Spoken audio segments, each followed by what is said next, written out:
Hello guys, welcome to iTech world. तो आज हम शुरू करने जा रहे हैं अपनी सिग्नल सिस्टम की यूनिट 2। तो देखते हैं यूनिट 2 के अंदर क्या है। तो सबसे पहले यूनिट 2 के अंदर जो टॉपिक आता है वो आता है लीनियर टाइम इनवेरिएंट सिस्टम। तो इस सिस्टम का थोड़ा सा मैंने समझाया था यूनिट 1 में। तो वहां पर हम लोग जब लिनियरिटी और टाइम इनवेरिएंट या फिर वेरिएंट है कि नहीं सिस्टम वहां जब देख रहे थे तब मैंने बताया था कि एक LTI सिस्टम जिसको हम लोग लीनियर शिफ्ट इनवेरिएंट भी कहते हैं, वो एक ऐसा सिस्टम होता है जो कि लिनियरिटी को भी फॉलो करे और टाइम इनवेरिएंट हो, उसकी प्रॉपर्टी को भी फॉलो करे। तो ऐसे सिस्टम को हम लोग LTI सिस्टम कहते हैं। उसी के बारे में हमें इस यूनिट में पढ़ना है, ठीक है। तो यहाँ लिखा भी है कि LTI systems are also known as LSI, जिसका मतलब है लीनियर शिफ्ट इनवेरिएंट। उसके बाद है input output relationship for LTI system is describe in terms of convolution operation. तो यहाँ पर LTI सिस्टम में अगर हमें इनपुट और आउटपुट के बीच में रिलेशनशिप पता लगानी होती है तो उस केस में हम लोग एक कॉन्वोल्यूशन ऑपरेशन परफॉर्म करते हैं। अभी कॉन्वोल्यूशन क्या है वो हम लोग अभी आगे क्वेश्चन से समझेंगे। तो ये हमें इतना समझ में आ गया कि हमें इनपुट आउटपुट रिलेशनशिप निकालने के लिए कॉन्वोल्यूशन लगाना पड़ेगा, ठीक है। अब इसके अंदर कुछ चीजें आती हैं जो न्यूमेरिकल के फॉर्मेट में आती है, तो यहाँ पर हम लोग थ्योरी कम पढ़ेंगे, न्यूमेरिकल ज्यादा सॉल्व करेंगे, ठीक है। तो नेक्स्ट टॉपिक है response of a continuous time LTI system and convolution integral, जिसमें सबसे पहला आता है मेरा इम्पल्स रिस्पॉन्स। अब ये इम्पल्स रिस्पॉन्स क्या होता है? देखो, रिस्पॉन्स क्या है, जैसे मैंने पहले यूनिट में भी बताया था कि आप किसी सिस्टम को एक्साइटेशन देते हो। एक्साइटेशन क्या हो गया? एक्साइटेशन इनपुट के फॉर्म में हो गया और सिस्टम ने कुछ ऑपरेशन परफॉर्म करके जो आउटपुट निकाला उसको हम लोग रिस्पॉन्स बोलते हैं। तो आउटपुट का दूसरा नाम रिस्पॉन्स हो गया, ठीक है। तो इम्पल्स रिस्पॉन्स क्या होगा? अब सोचो इम्पल्स रिस्पॉन्स क्या होगा। हमें इम्पल्स या एज अ आउटपुट मिल रहा है, तो ये कैसे मिलेगा? जब हम अपने सिस्टम को इनपुट पे इम्पल्स देंगे, ठीक है। तो ये डेल्टी मैंने बताया है, ये इम्पल्स फंक्शन होता है। तो हम जब अपने सिस्टम को इनपुट पे डेल्टी देंगे या फिर इम्पल्स फंक्शन देंगे तो आउटपुट पे हमें इम्पल्स रिस्पॉन्स मिलेगा, ठीक है। तो जिसको हम कैसे डिनोट करते हैं? एच ऑफ टी से डिनोट करते हैं। तो पूरे सिग्नल सिस्टम में एच ऑफ टी जहां पर भी आपको दिखे उसका मतलब है इम्पल्स रिस्पॉन्स, ठीक है। तो एच ऑफ टी मेरा इम्पल्स रिस्पॉन्स है और यहाँ पर टी डेल ऑफ टी, ठीक है। मतलब आपने डेल टी इनपुट में दिया तो आपको आउटपुट में इम्पल्स रिस्पॉन्स मिला, ठीक है। दूसरा होता है response to an arbitrary signal, कि आपने कोई भी सिग्नल दे दिया इनपुट पे, आपने डेल्टी नहीं कोई भी सिग्नल दिया है, ठीक है, जिसको हम लोग अभी के लिए एक्स ऑफ टी मान रहे हैं, ठीक है। तो लिखा है कि दिस इक्वेशन, यहाँ पर एक इक्वेशन लिखी हुई है जिसको हम लोग कॉन्वोल्यूशन बोलते हैं, जो अभी समझेंगे हम लोग। कि this equation indicates that a continuous time LTI system is defined completely by its impulse response. Then equation 2 defines the convolution of the two time signal h of t and x of t, जिसको हम लोग इससे denote कर रहे हैं। तो ये है मेरा कॉन्वोल्यूशन इंटीग्रल जिसको हम लोग सॉल्व करेंगे। तो कॉन्वोल्यूशन का जो सिंबल होता है वो ये होता है स्टार और एक सर्कल। तो x of T convolution h of T, ठीक है। तो अगर हमें कोई भी दो सिग्नल दिए गए हैं x ऑफ टी, उसका हमें कॉन्वोल्यूशन h ऑफ टी से निकालना है, तो उसका फॉर्मूला क्या होता है इंटीग्रल के फॉर्म में? उसका फॉर्मूला ये होता है, जहां पर हम इंटीग्रेशन लगाते हैं माइनस इन्फिनिटी से इन्फिनिटी, लिमिट्स रखते हैं। अब ये डिपेंड कर सकता है कि आपका यहाँ पर क्या फंक्शन है। अगर यहाँ पर मैंने बताया था यूनिट 1 में कि अगर कहीं पर u ऑफ टाउ हो जाए या फिर ut देख लो, तो उस केस में ये माइनस इन्फिनिटी से इन्फिनिटी की लिमिट 0 से इन्फिनिटी चली जाती है, क्योंकि हमारा जो स्टेप फंक्शन होता है वो 0 और 0 से आगे वाले इंटरवल में डिफाइंड होता है, ठीक है। तो वो चीज तो क्वेश्चन पे डिपेंड करेगी, लेकिन अभी के लिए जो लिमिट होती है वो माइनस इन्फिनिटी से इन्फिनिटी रहती है। उसके बाद पहला वाला फंक्शन जो होता है x of tau, x of T, उसका हम लोग एक्स ऑफ टाउ कर देते हैं। एच ऑफ टी का H of T minus tau और डी टाउ। तो ये फॉर्मूला आप लोग को याद करना पड़ेगा कि अगर कॉन्वोल्यूशन निकालना है तो इसका फॉर्मूला होगा माइनस इन्फिनिटी से infinity x of tau H of T minus tau D tau, ठीक है। अब यहाँ पर कुछ चीजें लिखी हैं कि thus the output of any continuous time LTI system is a convolution of the input xt with impulse response ht, ठीक है। तो अगर आपको किसी LTI सिस्टम का आउटपुट निकालना है तो वो आउटपुट क्या होगा? आउटपुट मेरा शो हो रहा है y ऑफ t से, वो होगा xt और कॉन्वोल्यूशन h ऑफ t का, जो कि उसका इम्पल्स रिस्पॉन्स है, ठीक है। तो ये यहाँ पर हमने एक डायग्राम से समझाया कि हम x ऑफ t है तो यहाँ पर हमें y ऑफ t मिल रहा है, या फिर अगर आप इनपुट पे डेल ऑफ t दे रहे हो तो आउटपुट पे आपको इम्पल्स रिस्पॉन्स मिल रहा है, ठीक है। उसके बाद आता है प्रॉपर्टीज ऑफ कॉन्वोल्यूशन इंटीग्रल। तो जो हमने यहाँ पर इंटीग्रल है, ये जो इंटीग्रल है इसकी कुछ प्रॉपर्टीज हैं जो कि बहुत इंपॉर्टेंट हैं और ये पेपर में आती हैं। तो सबसे पहले जो प्रॉपर्टी होती है वो होती है कॉम्यूटेटिव प्रॉपर्टी। अब इसका मतलब क्या है? इसका मतलब है कि अगर आपने xt का कॉन्वोल्यूशन h ऑफ t से किया तो वो इक्वल होगा ht का कॉन्वोल्यूशन x ऑफ t से। ठीक है, तो अगर आप xt कॉन्वोल्यूशन ht निकालो या फिर ht convolution x of t निकालो, दोनों सेम होते हैं। ठीक है, तो ये मेरी पहली प्रॉपर्टी हो गई। दूसरी प्रॉपर्टी क्या होती है? दूसरी प्रॉपर्टी होती है एसोसिएटिव प्रॉपर्टी। इसके अंदर क्या है? इसके अंदर आपको इम्पल्स रिस्पॉन्स दो फॉर्म में दिए गए हैं, एक पहला है h1t, दूसरा है h2t। तो यहाँ बताया गया है कि अगर आप xt का कॉन्वोल्यूशन h1t से निकालो और उसके बाद यहाँ से जो आंसर मिले, इस पूरे टर्म से जो आंसर मिले उसका आप कॉन्वोल्यूशन h2t से निकालो तो वो इक्वल होता है xt का कॉन्वोल्यूशन h1t कॉन्वोल्यूशन h2t। मतलब आप इन दोनों का कॉन्वोल्यूशन निकालोगे, उसके बाद जो आंसर आएगा उसका कॉन्वोल्यूशन इससे निकालोगे, तो ये जो दोनों टर्म्स होती हैं ये इक्वल होती हैं। ठीक है, फिर आता है डिस्ट्रीब्यूटिव प्रॉपर्टी। तो डिस्ट्रीब्यूटिव प्रॉपर्टी में क्या है कि अगर आप x1t का कॉन्वोल्यूशन h1t प्लस h2t से निकालोगे तो वो किसके इक्वल होगा? ये से मल्टीप्लाई हो जाएगा। ऐसे याद रख सकते हो कि x1t convolution h1t plus sign x1t convolution h2t, जैसे हम लोग बेसिक मल्टीप्लिकेशन में करते हैं वही चीज यहाँ पर डिस्ट्रीब्यूटिव प्रॉपर्टी में है। ठीक है, अब एक इंपॉर्टेंट क्वेश्चन जो हो सकता है 2 नंबर में आ जाए कि कम्यूटेटिव प्रॉपर्टी को प्रूव करिए। ठीक है, तो मैं एक तरीका बता देती हूँ, बाकी ये 2 आप लोग अपने आप से प्रूव कर सकते हो, इसी तरीके से होंगे। ठीक, तो सबसे पहले हम लोग LHS लेते हैं अपनी इक्वेशन का। तो ये है मेरा LHS xt convolution h of t। ठीक है, तो इसको ओपन करते हैं। मैंने ऊपर फॉर्मूला बताया था कि -इन्फिनिटी से infinity x of tau h of t minus tau t tau. ठीक है, अब यहाँ पर हमारा जो नेक्स्ट स्टेप होता है वो ये होता है कि ये जो t माइनस टाउ है इसको हम कोई वेरिएबल मान लेते हैं। ठीक है, मैंने वेरिएबल क्या माना है? मैंने लैम्डा माना है, तो आप लोग कुछ भी मान सकते हो। तो यहाँ पर d minus tau is equal to lambda. ठीक, अब जो बेसिक हम लोग डिफ्रेंसिएशन करते हैं वही चीज हमें यहाँ पर करनी है। हमने यहाँ पर क्या किया? t का तो डिफ्रेंसिएशन 0 हो जाएगा, यहाँ पर आ जाएगा d tau is equal to d lambda. ठीक है, और यहाँ से हमें t की वैल्यू निकालनी है, सॉरी टाउ की वैल्यू निकालनी है, तो वो आ जाएगी t माइनस लैम्डा इस इक्वेशन से। ठीक, तो वो सारी चीजें हमें यहाँ पर पुट कर देनी है। x मेरा एज इट इज रहेगा, लैम्डा वो टाउ की जगह ये चीज आ जाएगी मेरी, h मेरा एज इट इज रहेगा और t माइनस टाउ को मैंने क्या माना है? लैम्डा माना है। बाकी d टाउ मेरा कितना आया? d लैम्डा के इक्वल आ गया। ठीक है, अब इसको ध्यान से देखो, ये किसके इक्वल है? ये है h of lambda x of t minus lambda. तो ये किसका फॉर्म हो गया? ये हो गया h of t convolution x of t। तो यहाँ से मेरा प्रूव हो गया कि ये दोनों कॉन्वोल्यूशन इक्वल होते हैं। ठीक है, उसके बाद हम लोग एक प्रीवियस ईयर का क्वेश्चन भी कर लेते हैं जो कि आया था पेपर में। यहाँ पर क्या बोला गया है? यहाँ पर बोला गया है कि the input x of t and impulse response h of t of a continuous time LTI system. तो हमें यहाँ पर x ऑफ t और h ऑफ t दे रखा है। ठीक है, हमें आउटपुट निकालना है।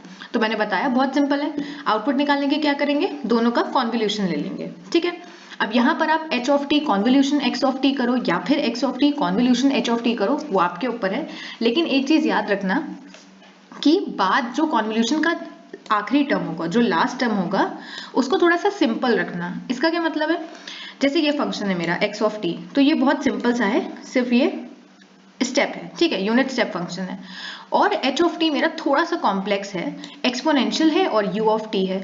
तो अज्यूम करो कि अगर तुमने x ऑफ t और कॉन्वोल्यूशन h ऑफ t ले लिया, ठीक है, तो उस केस में तुम्हें क्या करना पड़ेगा? यहाँ पर h of t minus tau करना पड़ेगा, है ना। तो यहाँ पर फिर क्या करना पड़ेगा? यहाँ पर e माइनस अल्फा और फिर t माइनस टाउ, फिर u of t minus tau. तो वो थोड़ा सा कॉम्प्लेक्स हो जाता है, ऑल्दो आप कर सकते हो, लेकिन पेपर में टाइम बचाने के लिए और कंफ्यूज ना हो, कोशिश करना कि हमेशा लास्ट टर्म कॉन्वोल्यूशन का वो लो जो कि इजी हो। ठीक है, सॉल्व करने के लिए। तो हमने इसीलिए यहाँ पर H T convolution x of t लिया है। ठीक है, अब इसको सॉल्व करते हैं। तो -इन्फिनिटी से infinity h of tau x of t minus tau d tau. अब वैल्यूज पुट करते हैं, तो h में जहां जहां पर t है वहां पर हमें टाउ रखना है। तो हमें रख दिया कि e की power minus alpha tau u of tau. ठीक है, और यहाँ पर x में जहां जहां t है वहां पर हमें t माइनस टाउ रखना है। तो मैंने यहाँ क्या रख दिया? u of t minus tau d tau as it is. ठीक, अब हमें यहाँ पर सबसे पहले इसको सॉल्व करना पड़ेगा, जिससे मेरी इसकी लिमिट्स चेंज होंगी इंटीग्रेशन की, क्योंकि u टाउ से तो 0 से इन्फिनिटी मेरा डायरेक्टली आ जाएगा।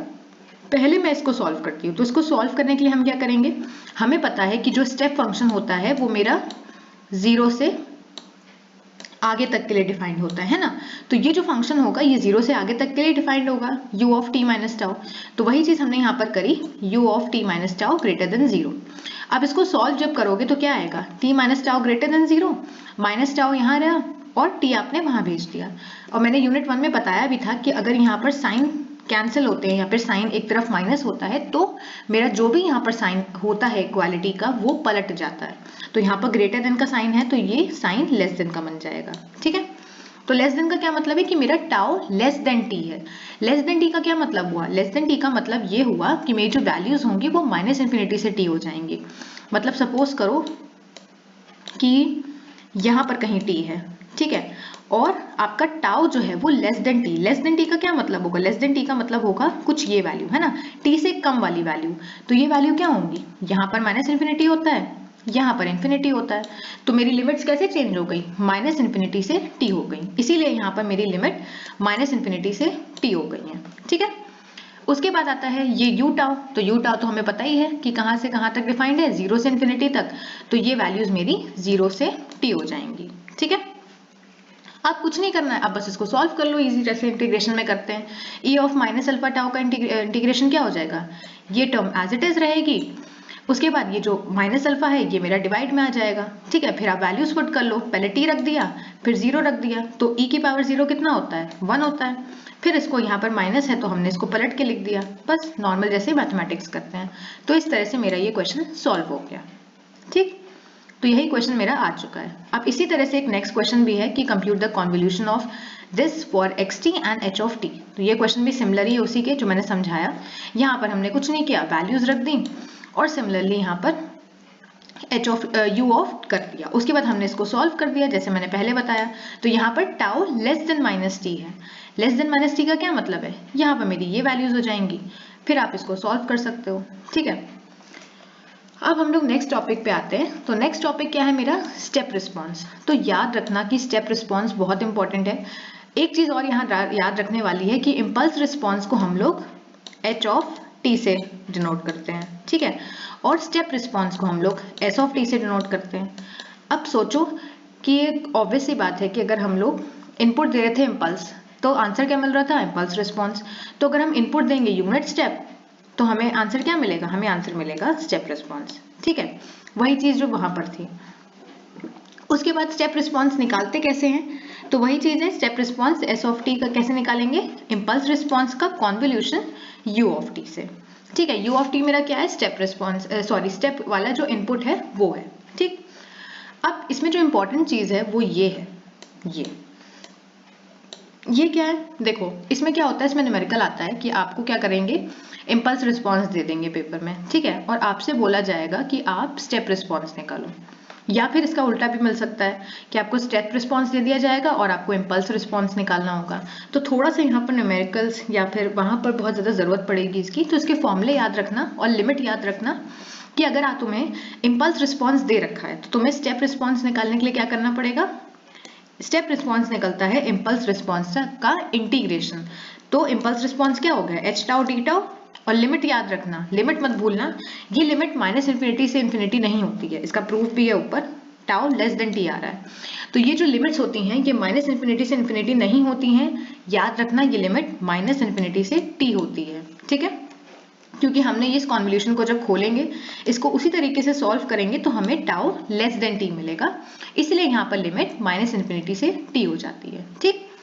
तो ये चीज, ये फॉर्मूला याद रखना। उसके बाद यहाँ लिखा भी है कि the step response s of t can be obtained by integrating the impulse response h of t। तो आपको स्टेप रिस्पॉन्स निकालना है तो इम्पल्स रिस्पॉन्स को इंटीग्रेट कर दो।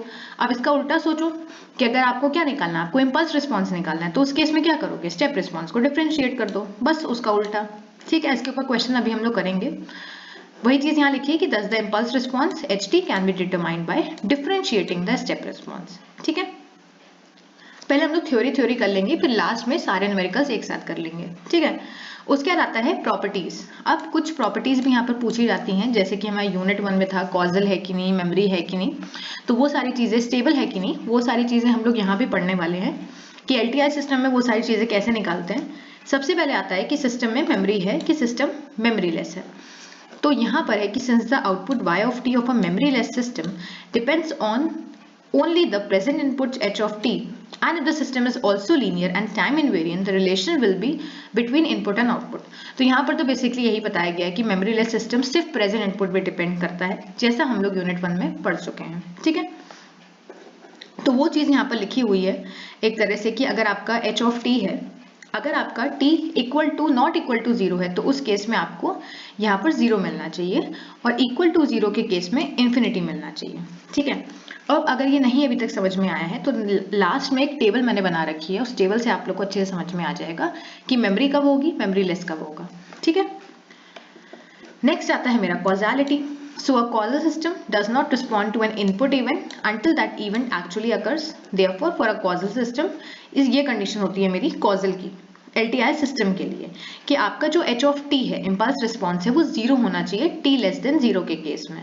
ठीक है, तो ये तो ऑब्वियस ही बात है कि अगर आपका कोई फंक्शन है, जैसे मैं स्टेप इनपुट मान लो, ठीक है, तो वो भी 0 के आगे ही डिफाइंड रहता है ना, 0 के पीछे तो डिफाइंड रहता नहीं है, या फिर t लेस देन 0 पे डिफाइंड रहता नहीं है। तो वही चीज मेरी कॉजालिटी की भी वो है कंडीशन कि आपका जो स्टेप रिस्पॉन्स है, सॉरी आपका जो इम्पल्स रिस्पॉन्स है वो 0 होना चाहिए t लेस देन 0 के केस में। ठीक है, और यहाँ पर लिखा भी है जो मैंने बताया है कि अगर इनपुट मेरा x ऑफ t कॉजल है तो उस केस में क्या होगा, उस केस में ये जो लिमिट है वो 0 से t तक चेंज हो जाएंगी। ठीक है, नेक्स्ट आता है मेरा स्टेबिलिटी। तो स्टेबिलिटी तो बहुत आसान है, एक सिस्टम स्टेबल कब होगा, मैंने बीबू स्टेबल का क्राइटेरिया बताया था कि आप इनपुट बाउंडेड दो तो आउटपुट आपको बाउंडेड मिलना चाहिए। ठीक है, तो यहाँ सिंपल है कि आपका impulse response h of tau D tau, इसको जब आप इंटीग्रेट करो तब ये इन्फिनिटी से कम आना चाहिए, मतलब कुछ वैल्यू आनी चाहिए, कुछ बाउंडेड वैल्यू आनी चाहिए, तो उस केस में आपका जो भी फंक्शन होगा, जो भी सिस्टम होगा वो स्टेबल होगा। ठीक है, तो ये चीजें याद रखना, स्टेबिलिटी, कॉजालिटी और यहाँ पर मेमोरी।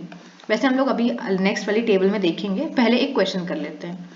क्वेश्चन क्या बोल रहा है कि determine the unit step response, जो मैंने बताया कि पेपर में आता है, स्टेप रिस्पॉन्स पूछेंगे, इम्पल्स रिस्पॉन्स दिया क्या होगा या फिर इसका उल्टा, views impulse response are given by, तो ये मेरा इम्पल्स रिस्पॉन्स दिया हुआ है। ठीक है, सिंपल, मैंने बताया था कि लिमिट याद रखना, लिमिट होती है माइनस इन्फिनिटी से t, तो ये चीज याद रखना। तो माइनस इन्फिनिटी से t हो गई h tau t tau, values हमने रख दी, वैल्यू क्या होगी 3 tau u of tau d tau. अब तो बहुत सिंपल हो गया, u टाउ हमें पता है कि इंटीग्रेशन की लिमिट को चेंज कर देगा 0 से t।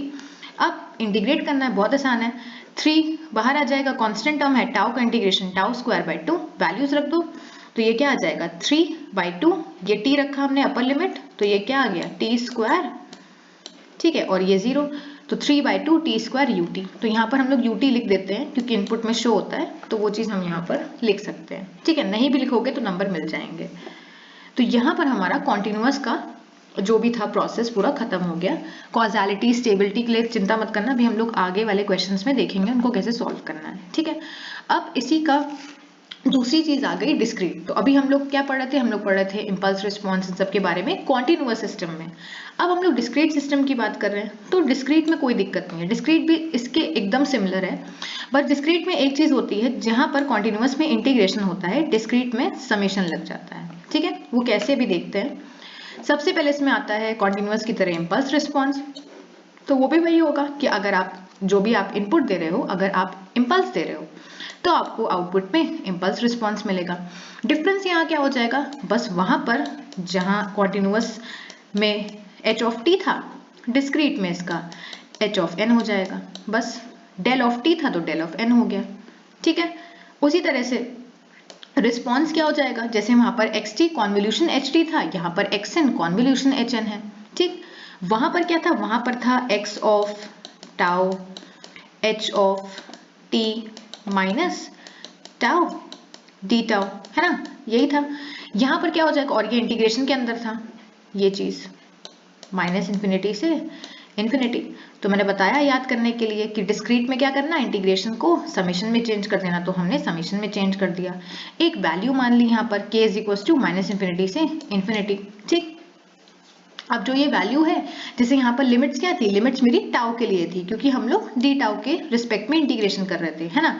तो यहाँ पर भी यहाँ पर क्या होगा, यहाँ पर k के रिस्पेक्ट में होगी, इसीलिए यहाँ पर k is equals to minus infinity से इन्फिनिटी है। x ऑफ टाउ था तो यहाँ पर x ऑफ k हो गया। h of t minus tau था तो यहाँ पर t की जगह n हो जाएगा। डिस्क्रीट हम लोग डिस्क्रीट पढ़ रहे हैं, और टाउ की जगह हमने k लिया है तो यहाँ पर k हो जाएगा। ठीक है, तो ये मेरा उसी के एकदम सिमिलर है, बस t की जगह n हो गया है। तो इसको हम लोग कॉन्वोल्यूशन सम कहते हैं, वहां पर कॉन्वोल्यूशन इंटीग्रल कहते थे। कॉन्वोल्यूशन इंटीग्रल क्यों कहते थे, क्योंकि हम लोग इंटीग्रेशन कर रहे होते थे। यहाँ पर हम लोग समेशन कर रहे हैं, इसलिए इसको कॉन्वोल्यूशन सम बोल रहे हैं।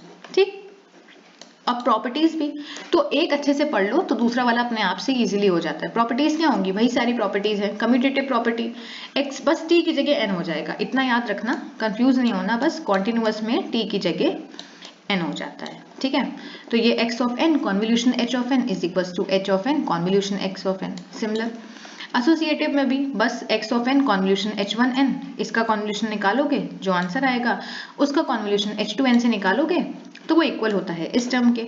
और सिमिलरली मेरी डिस्ट्रीब्यूटिव प्रॉपर्टी, जहां पर आप ये चीज कर सकते हो कि xn convolution h1n plus h2n, इसको अंदर भेज दो तो xn convolution h1n plus x1n convolution h2n। तो जो चीजें हमने वहां पढ़ी थी पूरी सिमिलर यहीं पर मेरी डिस्क्रीट में भी है। ठीक है, अब स्टेप रिस्पॉन्स सोचो कैसे होगा। जैसे वहां पर अगर आपको इम्पल्स रिस्पॉन्स दिया गया हो, स्टेप रिस्पॉन्स क्या करने निकालने के लिए हम लोग क्या करते थे, इंटीग्रेशन करते थे, है ना। यहाँ पर हम इंटीग्रेशन कर नहीं रहे हैं तो यहाँ पर हम समेशन कर देंगे। समेशन कैसे करेंगे, हमें यहाँ पर s ऑफ n मिल जाएगा, समेशन माइनस इन्फिनिटी से इन्फिनिटी h ऑफ k। ठीक है, जो मेरा इम्पल्स रिस्पॉन्स है। तो पूरी चीजें वही हैं, कॉन्टिन्यूअस अच्छे से पढ़ लो, डिस्क्रीट में बस थोड़े बहुत चेंजेस करके आराम से हो जाता है। ठीक, नेक्स्ट चीज है मेरी properties of discrete time LTI system. तो ये भी जो चीज वहां थी वही चीज यहाँ पर भी होगी। सिस्टम विद और विदाउट मेमोरी, कि since the output y of n of a memoryless system depends only on the present input x of n, so if the system is linear and time invariant then the output will be, कुछ इस term का होगा कि आपका output जो होगा वो x of n मतलब इनपुट पे डिपेंड करेगा, प्रेजेंट इनपुट पे, और कुछ कांस्टेंट वैल्यू पे।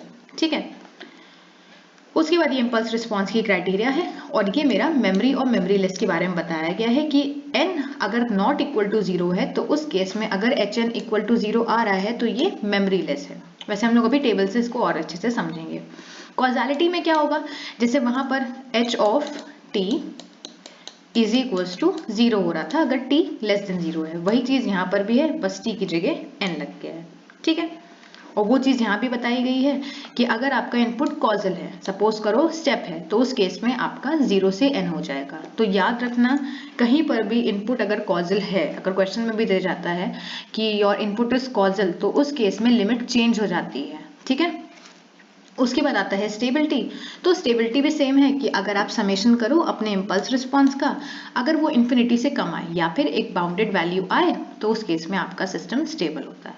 ठीक है, अब ये टेबल, मैं इस टेबल की बात करी थी, इस टेबल से आप लोगों को बहुत चीजें समझ में आएंगी, कंपेयर कर सकते हो। देखो जैसे ये है मेरा कॉन्टिन्यूअस का, कि कॉजालिटी के लिए क्या है, t लेस देन 0 के केस में ht 0 आना चाहिए। ठीक है, उसी तरह से डिस्क्रीट में है, स्टेबिलिटी में आप इंटीग्रेट करो आपकी वैल्यू लेस देन इन्फिनिटी आनी चाहिए। डिस्क्रीट में भी सिमिलर है, बस इंटीग्रेशन की जगह समेशन हो गया है। मेमोरी लेस में क्या होगा, मेमोरी लेस में भी t अगर आपका नॉट इक्वल टू 0 है तो उस केस में आपका ht 0 आना चाहिए। सिमिलर मेरा यहाँ पर है, तो ये टेबल याद कर लो इस टेबल से, बाकी ऊपर वाला पढ़ने की ऐसी कोई ऐसा जरूरत नहीं है। ये टेबल बस अच्छे से याद कर लो कि किस कंडीशन में कब कॉजल है, कब स्टेबल है, कब मेमोरी लेस है। ठीक है, अब हम लोग क्वेश्चन करते हैं, थ्योरी बहुत हो गई। क्वेश्चन पहला है मेरा कि हमें h ऑफ t दे रखा है, हमें स्टेप रिस्पॉन्स निकालना है। ठीक है, तो ये तो सिंपल है, इतनी देर से हम लोग कर रहे हैं कि हमने इसमें इंटीग्रेट किया। अब ये चीज यहाँ पर आ जाती है कि u of t plus tau. याद रखना कि कहीं भी क्वेश्चन में अगर u ऑफ टाउ दे दिया जाए तब तो आसान है कि मेरी लिमिट्स जो होंगी वो 0 से t हो जाएंगी, लेकिन अगर कुछ ऐसा टर्म दे दिया जाए तो हमेशा याद रखना इसको हमेशा ग्रेटर देन 0 के इक्वल कर देना। ठीक है, कहीं पर भी मिले, क्योंकि क्यों करना है ग्रेटर देन 0 के इक्वल, क्योंकि मेरा जो स्टेप फंक्शन होता है वो 0 और 0 से आगे तक में डिफाइंड होता है। ठीक है, तो टाउ प्लस 2 ग्रेटर देन 0, इसका मतलब क्या हुआ, टाउ मेरा ग्रेटर देन -2 है, मतलब वैल्यूज क्या हो जाएंगी, वैल्यूज हो जाएंगी, हमें इसको ऐसे समझो नंबर लाइन से, ये है मेरा माइनस इन्फिनिटी। ठीक है, यहाँ पर कहीं होगा मेरा -2, और सपोज कर लो यहाँ पर मेरा कहीं t है, ठीक है, और आगे चल के यहाँ पर मेरा कहीं इन्फिनिटी है। मेरी लिमिट क्या दे रखी है, मेरी लिमिट दे रखी है -इन्फिनिटी से t, मतलब ये लिमिट दे रखी है, ठीक है। लेकिन मैंने जब इसको सॉल्व किया तो मुझे पता चला कि ये जो फंक्शन है ये डिफाइंड है -2 के आगे वाली वैल्यू से, मतलब इन वैल्यू से। तो ये मेरी लिमिट यहाँ से लेकर यहाँ तक हो जाएगी, ये चीज मेरी हट जाएगी, ठीक है। तो वही चीज हमने लिखी है, -2 से t तक हमने लिख दिया और ये मेरा वो चीज होगी, ठीक है। ये एक चीज यहाँ पर है कि जो वैल्यूज है ये u टाउ यहाँ पर नहीं बचेगा, ये यहाँ पर 1 बचेगा, ठीक है। तो ये चीज यहाँ पर मत लिखना, 1 और d टाउ, ठीक है। अब 1 को इंटीग्रेट करोगे तो टाउ मिल जाएगा, उसके बाद वैल्यूज रखोगे तो t प्लस टाउ मिल गया, t+2 मिल गया, ठीक है। और बाकी ut यहाँ पर लगाना चाहो लगा लो, नहीं लगाना मत लगाओ, मैं प्रेफर करूंगी कि लगा ही दो, क्योंकि हो सकता है नंबर कट जाए, तो ut लगा देना पेपर में। उसके बाद आता है तुम्हारा नेक्स्ट क्वेश्चन। तो नेक्स्ट क्वेश्चन क्या है, ht is equal to u of t plus tau u of t minus tau. बस यहाँ पर एक और टर्म ऐड कर दिए, कुछ नहीं होगा, ये t माइनस टाउ को ग्रेटर देन 0 करोगे तो इस केस में अब तुम्हारी जो लिमिट होगी वो ग्रेटर देन 2 हो जाएगी। मतलब 2 से ज्यादा का क्या मतलब है कि 2 से t हो जाएगी, ये -2 से t है, ये 2 से t हो जाएगी, ठीक है। बस लिमिट चेंज होगी और कुछ चेंज नहीं होगा। अब हम लोग आते हैं स्टेबिलिटी पे, कि हमें इन सारे क्वेश्चंस की स्टेबिलिटी निकालनी है, ठीक है। कॉन्टिन्यूअस का मैं बता दे रही हूँ, बाकी डिस्क्रीट का भी हम लोग देख लेंगे अभी आगे वाले में। तो ये है मेरा कॉन्टिन्यूअस। तो हमें करना क्या होता है स्टेबिलिटी के लिए, हमें अपने इम्पल्स रिस्पॉन्स को इंटीग्रेट करके देखना होता है कि उसकी वैल्यू एक बाउंडेड आ रही है कि नहीं, ठीक है, मतलब इन्फिनिटी से कम आनी चाहिए, ठीक है। तो हमने यहाँ पर अपना पहला क्वेश्चन ले लिया। अब क्या करेंगे, अब देखो ये क्वेश्चन थोड़ा सा अलग है, इसमें क्या है e की पावर -5 और यहाँ पर मॉड t था तो हमने मॉड टाउ कर दिया, ठीक है। अब याद रखना कि ये जो मॉड होता है, ये जो मॉड होता है, ये इसके अंदर जो भी वैल्यू होती है वो 2 वैल्यूज लेती है। मतलब क्या है इसका, कि आपका जो टाउ है अगर वो ग्रेटर देन 0 है तो इस केस में इसकी वैल्यू पॉजिटिव होती है, ठीक है, और लेस देन 0 के केस में इसकी वैल्यू नेगेटिव होती है। मतलब ये है पॉजिटिव वाला केस जहां आपकी वैल्यू ये है, मतलब ये 0 से इन्फिनिटी वाला है ना, ये वाला केस इतना, ठीक है। तो इस केस में क्या होगा, ये पॉजिटिव होगा, मतलब e की पावर -5 टाउ, तो ये चीज हमने यहाँ लिख दी, ठीक है। नेगेटिव के केस में क्या होगा, यहाँ पर कहीं -इन्फिनिटी है तो -इन्फिनिटी से 0, ये है मेरा नेगेटिव वाला केस। तो इस केस में मेरा जो टाउ होता है वो माइनस टाउ हो जाता है, ये याद रखना, ये याद रखने वाली बात है कि माइनस टाउ हो जाता है। तो यहाँ पर जब माइनस टाउ रखोगे तो ये क्या हो जाएगा, -5 और माइनस टाउ, तो उस केस में ये प्लस हो जाएगा, इसीलिए यहाँ पर 5 टाउ प्लस में है, ठीक है। अब सिंपल है, बस यही चीज समझने वाली थी।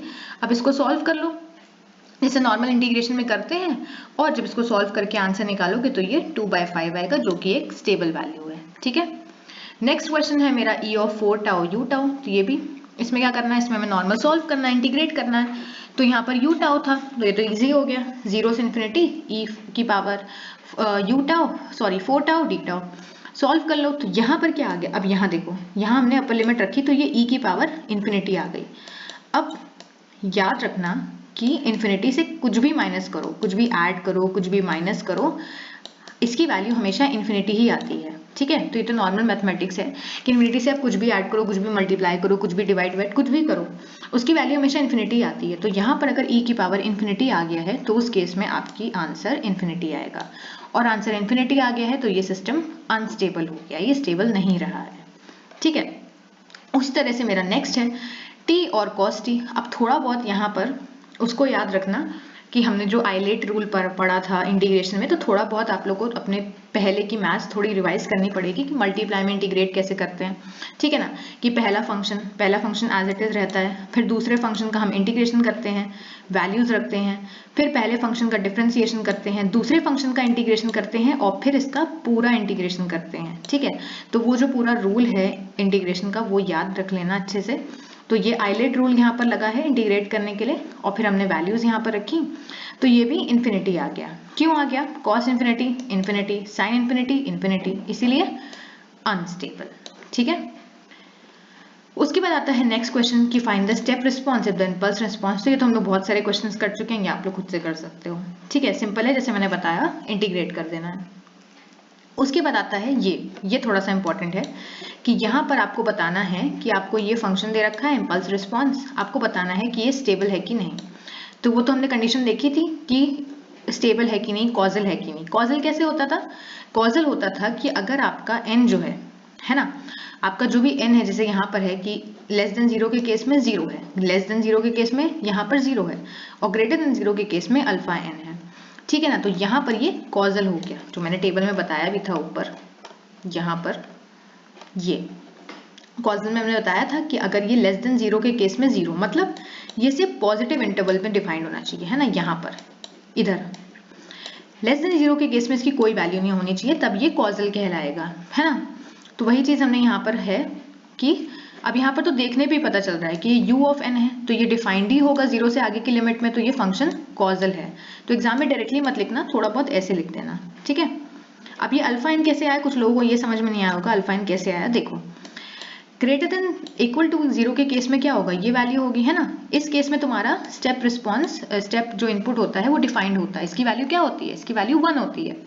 तो वही चीज है, यहाँ पर हमने जब 1 रख देंगे तो ये alpha n into 1 alpha n आ जाएगा, ठीक है।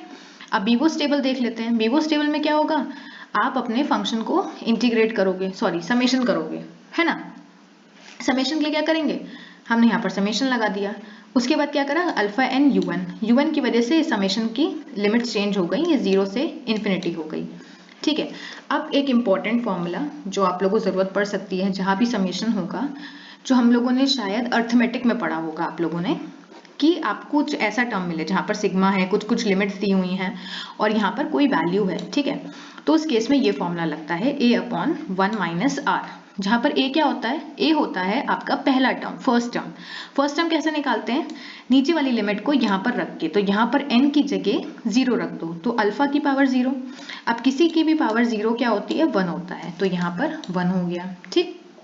उसके बाद 1 माइनस आर, आर क्या हो जाएगा, आर मतलब नेक्स्ट टर्म, तो आर का मतलब क्या होता है, बेसिकली कॉमन डिफरेंस होता है। तो अभी कॉमन डिफरेंस क्या है, देखो सबसे पहले तुमने पहली टर्म निकाली, पहली टर्म तुम्हें क्या मिली, 1 मिला, ठीक है। नेक्स्ट टर्म निकालो, नेक्स्ट टर्म तुम्हें क्या मिलेगा, नेक्स्ट टर्म मिलेगा n को जब हम लोग 1 रखेंगे, तो n को 1 रखेंगे तो क्या आएगा, अल्फा की पावर 1, तो ये क्या हो जाएगा अल्फा, तो यहाँ से मुझे क्या मिल गया अल्फा। नेक्स्ट टर्म निकाल लो, नेक्स्ट टर्म क्या मिलेगा, n इज इक्वल टू 2, तो यहाँ से क्या मिलेगा अल्फा स्क्वायर, ठीक है।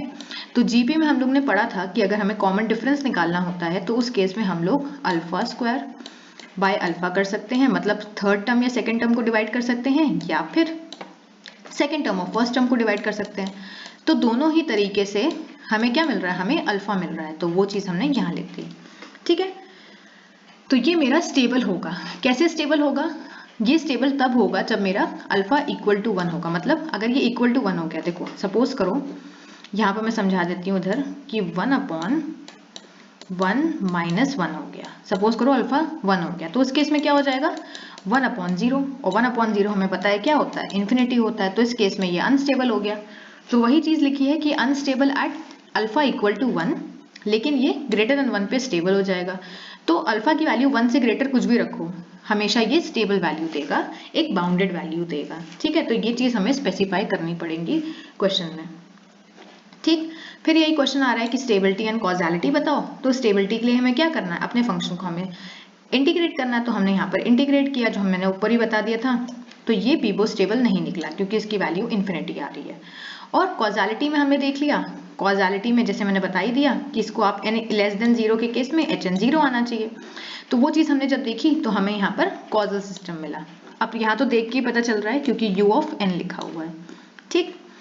अब एक लास्ट मेरा जो क्वेश्चन आता है यहाँ पर, वो आता है मेरा FIR और IIR सिस्टम का।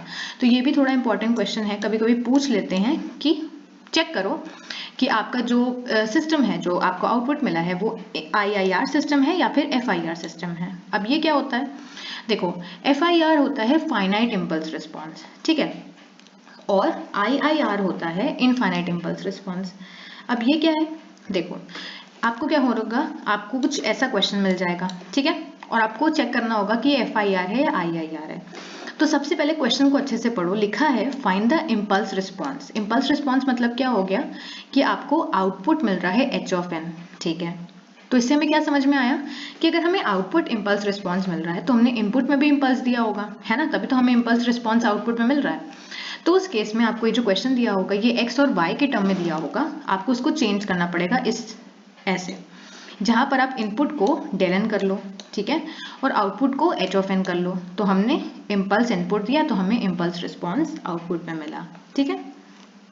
अब ये चीज यहाँ लिख दो, तो ये हमने अपनी इक्वेशन को ट्रांसफॉर्म कर लिया, ठीक। उसके बाद अब हमने एक एक वैल्यूज रखी। सबसे पहले n इक्वल टू 0 रखो, तो यहाँ पर क्या आ जाएगा, h of 0 is equals to del of 0 minus 2, 0 minus 2 तो माइनस 2, डेल माइनस 3। अब हम लोग को पता है कि जो इम्पल्स रिस्पॉन्स होता है वो सिर्फ 0 पे डिफाइंड होता है ना, उसकी वैल्यू 0 पे 1 होती है और ये इन्फिनिटी तक जाती है। लेफ्ट साइड पे या राइट साइड पे इसकी वैल्यू हमेशा 0 होती है। तो वही चीज तुम्हें लिखनी है कि जहां पर भी डेल ऑफ 0 आ जाए वहां पर तो वैल्यू 1 होगी, और ये सब क्या हो जाएंगे, ये हो जाएगा 0 और ये भी हो जाएगा 0, ठीक है। तो इसकी वैल्यू 1 आ गई। नेक्स्ट हम लोग 1 पे चेक कर लेते हैं। तो 1 पे क्या होगा, डेल ऑफ 1 जिसकी वैल्यू 0 होगी, माइनस 2 डेल ऑफ माइनस 1, है ना, तो इसकी वैल्यू भी 0 होगी। फिर डेल ऑफ माइनस 2 इसकी वैल्यू भी 0 होगी, ठीक है। फिर 2 पे चेक कर लेते हैं। तो 2 पे क्या होगा, del of 2 minus 2 del of 0 plus del of 2 minus 3, ठीक। तो ये मेरा क्या आ जाएगा, ये वाली वैल्यू मेरी 1 आ जाएगी, तो ये माइनस 2 हो गया। उसी तरह से हम लोग 3, 4 तक निकालेंगे।